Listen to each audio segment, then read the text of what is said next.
Yes, a team can lose 2 games at the World Cup and still lift the trophy. Not through a technicality, not through some obscure rule buried in a rule book nobody reads. It has actually happened, and once you understand how the tournament is structured, you'll wonder why more people don't talk about it. 32 teams get divided into 8 groups of 4. Every team plays 3 matches against the other 3 teams in their group.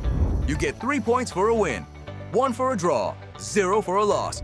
The top 2 teams from each group advance. You don't have to win your group to survive. You just have to finish in the top 2. That means you could lose a game in the group stage and still move on. Say a team loses their very first group stage match. They're through. Now they're in the round of 16, and suddenly it's knockout football. Win or go home. Even in the round of 16, if the game ends level after 90 minutes, it goes to extra time. And if it's still level after that, it goes to penalties. A penalty shootout is basically a coin flip with better shoes. In the group stage, you can absorb 1 loss, maybe even 2 depending on goal difference and how other results fall. In theory, a team could lose 2 of their 3 group games and still scrape through if the other results break right. The most famous example of surviving a rocky group stage: West Germany at the 1974 World Cup. They lost to East Germany in the group stage and still went on to win the whole tournament. More recently, Spain in 2010 lost their opening game to Switzerland. 1-0, a huge upset. The defending European champions out on their feet in Game 1. They went on to win every remaining match and were crowned world champions in Johannesburg. Losing doesn't just cost you points, it costs you confidence, momentum, and the narrative. FIFA didn't accidentally create a system where you can stumble and recover. They built it that way on purpose.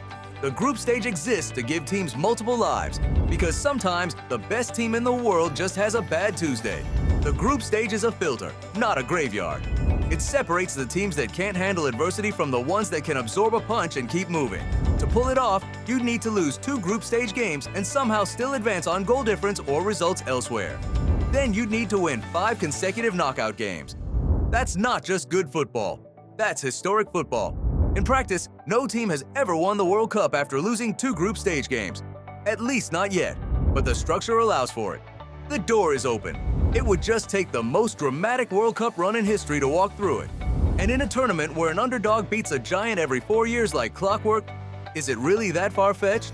So back to where we started. Can a team lose twice and still win the World Cup? Technically, yes. Historically, no one has done it. But the path exists. And football has a habit of writing stories that feel impossible until they aren't.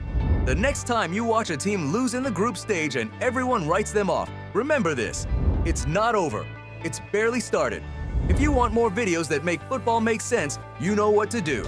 Subscribe, because the next one is going to be just as interesting.